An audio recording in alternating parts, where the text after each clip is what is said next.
For the longest time ever since I first came across Fruits Basket, I wondered, is this going to be just another overhyped and overrated show?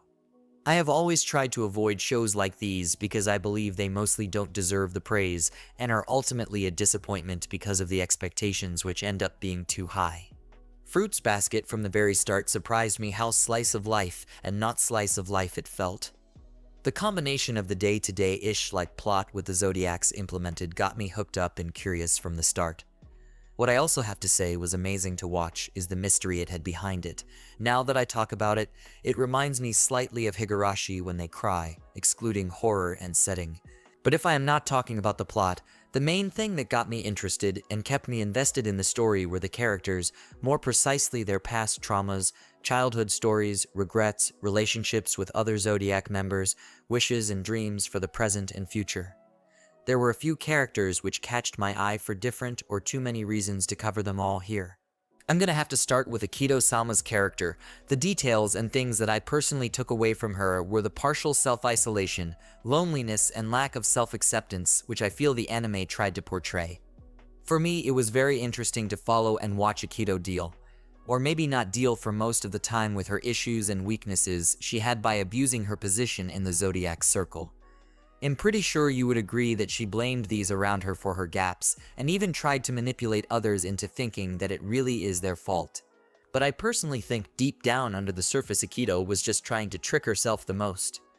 I guess I could also say that the way others treated her, especially mother, caregivers, and a loss of a father all didn't help and probably just made her feel even more lost without anyone to rely on because she is a god despite her young and inexperienced age.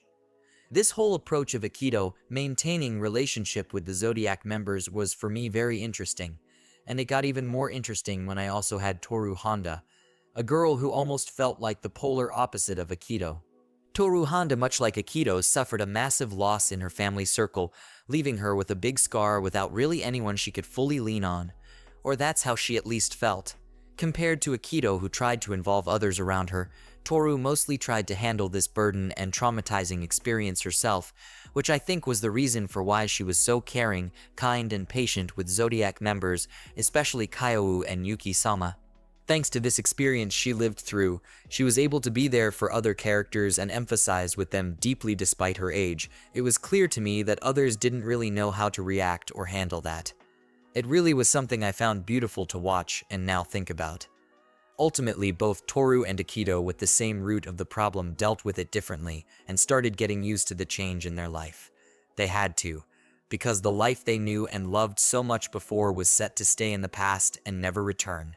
Kyou Sama had an amazing character development from being hot-headed and stubborn in a way that made him harm others and himself as well to ultimately being able to fully accept those parts of him and trying to use it as a stepping stone to becoming a better living being.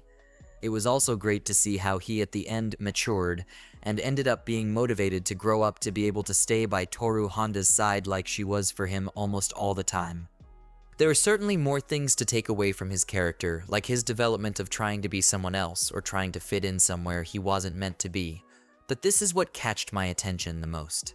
Yuki Sama, it was interesting to explore his backstory of being isolated and abused by Akito, which then was able to develop through multiple seasons.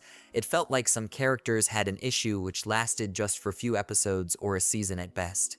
Here Yuki's development was permanently there under the radar more or less, which was great in my opinion. I really loved how he lost himself in the dark like the anime portrays in multiple memory flashbacks, and how he then is able to actually find himself, understand the relationship and feelings he has for Tooru. Now writing it, I think that was the best part about his character, just seeing Yuki slowly but surely understanding his feelings, and then finally being able to name them was just really a treat to watch, especially when it happened. It felt like the whole journey was worth the wait. This also brings me to his struggle of finding himself, and letting himself believe that he also deserves good fortune and good things. I also believe that this struggle was a key thing that enabled him to click with Machai Kuragi. Ultimately, Yuki Sama for me personally was the most interesting and entertaining character of the series despite having others like Akito, Kyou, or Tooru. Now, a few mentions of thoughts the supporting characters said and gave me, and I think are worth thinking about. Machai Kuragi and her feeling of being left out from the society. Are they invisible or am I invisible? Am I the one unengaged with this world? Am I needed? Is my existence necessary? Am I needed in this world? This is one of the few things Machai said and made me think if this was something both her and Yuki were missing, someone like a father or a mother who disliked them and left them behind, if it continued I would just love to follow how their relationship would develop and grow. Kureno Salma's development of feeling towards Arisa and moving on from his longly broken bond with Akito. I want to see her, I want to see her, I want to see her, but I only saw her twice, but she was the first person I fell in love with. Saki Hanajima and her way of caring for Tooru, I absolutely loved how she was able to phrase it in the anime, for example. I worry about you. If you keep taking on people's feelings like that and treating them carefully, and carrying them on your shoulders, I worry that one day they will crush you. I worry that if they crush you, we will never see your smile again, if that happened. Mamaji and his ability to not act selfishly and let Tooru be happy with someone else, while he himself is being hurt by watching her eventually drift away. At the start I was sort of confused what the plot was really about, but like I said in the beginning of this review, it had this Higurashi-like approach where the plot starts slow with a character who also doesn't know anything so you can sort of connect more or less with them, to then slowly but surely picking up the pace and revealing more and more about the plot, characters, and what is really at stakes for those we watched across 3 seasons, something I enjoyed with Higurashi, so this wasn't an exception. In conclusion, I really loved the whole message I personally got from it. Appreciating the time that was spent with the people in the present, being able to accept personal flaws, forgiving others and ultimately moving on and letting go of the relationships which are supposed to naturally end. Moving forward towards the new experiences and future and new obstacles in life with open arms. Thank you, Fruits Basket, for so many things to think and write about. I could probably just continue as I missed, for example, Shiger Sama's way of getting what he wants and other characters, which would also be worth mentioning. But I'm sure someone else already did or will do that.